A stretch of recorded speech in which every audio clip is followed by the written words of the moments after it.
Bukod naman sa Guadalupe Market, kiosk ng kadiwa ng Pangulo para sa murang bigas para sa lahat, binuksan na rin sa Kamuning Public Market ngayong araw. Ilang mga mamimili natuwa sa ibinigay na opsyon ng pamahalaan na mas murang bigas. Si Isaiah Mirafuentes sa sentro ng balita. Maaga pa lang nagpunta na sa palengke si Victoria. Isa siya sa pinakaunang bumili sa kadiwa ng Pangulo kiosk sa Kamuning Public Market. Dahil sa mababang presyo, 20 kilo kaagad ang binili niyang bigas. Ipapakain at ibibigay raw niya ito sa mga tauhan niya na construction worker. Yung sabi naman ni Manong, maganda raw eh. Ngayong araw, binuksan na ang kadiwa ng Pangulo kiosk na magbibenta ng tig 40 pesos per kilo na well-milled rice sa ilang pamilihan sa Metro Manila.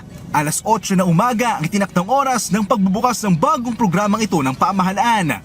Binuksan ito sa 5 pamilihan sa Metro Manila. Ito ang Guadalupe Public Market, Kamuning Market, Malabon Central Market, New Las Piñas City Public Market at Pasay City Public Market. Sa Kamuning Market, si Tatay Javier ang napili ng DA na retailer ng mga murang bigas. Basta't meron supply, lalong napakagaling at amin itutuloy-tuloy ito. Aminado siya na mababa lang ang kanyang kikitain dito, pero ang mahalaga raw sa kanya ay makatulong sa mga mamimili.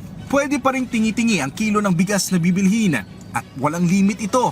Kahit gaano karami, pwedeng-pwede. Yan po namin, yan po ang magiging effect niya. At ito nga po, nakita naman natin na yun po. Pagka meron isa sa kanila kasi na nagbaba, usually grupo naman po sila. So, sumusunod naman po sila. Nangako ang kagawaran na hindi lang ito pang Metro Manila dahil posibleng sa susunod na taon ay magtatayo na rin sila ng kadiwa ng Pangulo kiosk sa mga probinsya. Dalawa po ang ating source. Meron po tayong local, meron po tayong imported. Hindi po natin papabayaan of course sa puro imported, local. Samantala, inanunsyo rin ng DA na hindi matutuloy ngayong araw ang pagbubukas ng kadiwa ng Pangulo kiosk sa LRT Monumento at MRT North Avenue Station. Gusto nila smooth sana yung maging implementation nun dahil nga lalong-lalo na kung lalagay mo ng rush hour or syempre open to everybody yon, ayaw po naman nila na yung mga contingencies hindi pa in place. Nakikita rin ng kagawaran na posibleng magkaroon ito ng epekto sa inflation rate ng bansa. Meron din itong epekto kasi evident naman dito na meron na rin nagsisimula magtinda ng 40 pesos.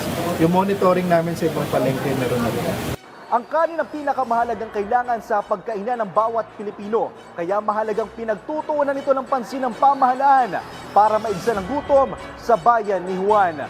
Isaiah Mirafuentes para sa Pambansang TV sa Bagong Pilipinas.